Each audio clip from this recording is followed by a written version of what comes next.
নমস্কার দাদা, আমি বাংলা হান্ট থেকে নিবেদিতা কথা বলছিলাম। পার্থ চ্যাটার্জির জামিন হলো আজকে। নিয়োগ দুর্নীতি সমস্ত যত মামলা ছিল সবের থেকে উনি জামিন পেলেন, কি বলবেন? এই 3 বছর প্লাস হয়ে গেছে, অনেকদিন ধরে আছে। আপাতত একটু বাইরের প্রকৃতি দেখার সুযোগ যদি পায়, হতেই পারে। কেউ তো আর চিরজীবন জেলে থাকে না। কিন্তু বিচারের কি হবে?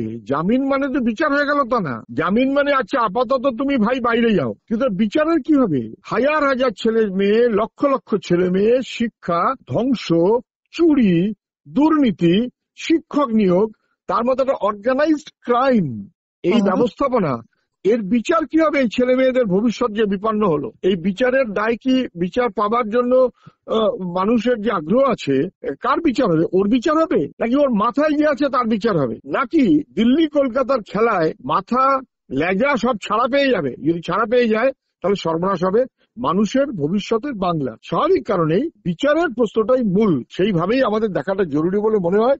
ওর মাথায় যারা আছে তাদের পর্যন্ত ছাড়া যাবে না, এটাই স্পষ্ট কথা। দাদা, এর আগেও আমরা দেখেছি এটা একটা দুর্নীতি। এর আগেও আমরা তৃণমূল জামানায় দুর্নীতি দেখেছি। মদন মিত্র জেলে গিয়েছেন সারদা মামলায়, কুণাল ঘোষ জেলে গিয়েছেন। কত মানুষের কত টাকা ধ্বংস হয়েছে এবং কত মানুষ আত্মহত্যা করেছে সেই সময়, কিন্তু তারা কিন্তু আবারও বহাল তবিয়তে তৃণমূলে রয়েছে। বিকজ দলটার নাম তৃণমূল। রাজনীতির একটা দল, তার নাম তৃণমূল। রাজনীতির একটা দল যে দুষ্কৃতী, লুঠেরা, তোলাবাজ, এদের সঙ্গে নিয়ে একটা পার্টি করেছে বেআইনি সম্পদের জন্য, সেই দলটার নাম তৃণমূল। অতএব তৃণমূলেরা যতই জেলে যাক, অপরাধ করুক, ছাঁচরামো করুক, জীবন ধ্বংস করুক, তা সত্ত্বেও এরা তৃণমূল। অতএব এরা প্রোটেকশন পাবে তৃণমূলের নেতা নেত্রীদের কাছে, কারণ মাথাটা পর্যন্ত একই রকম। মাথাকে ধরতে হবে। মাথা কার দিকে আপনি ইঙ্গিত করছেন?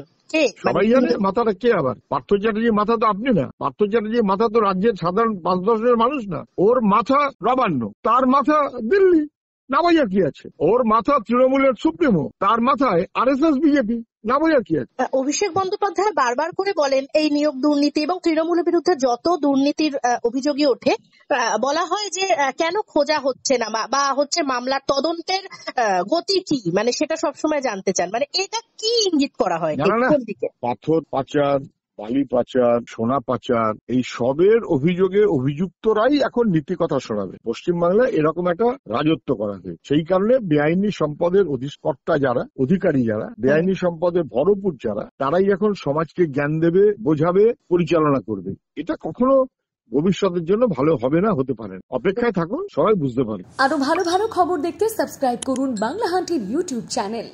বাংলা হান্টের আরো খবর দেখতে নজর রাখুন। বাংলা খবর মানেই বাংলা হান্ট।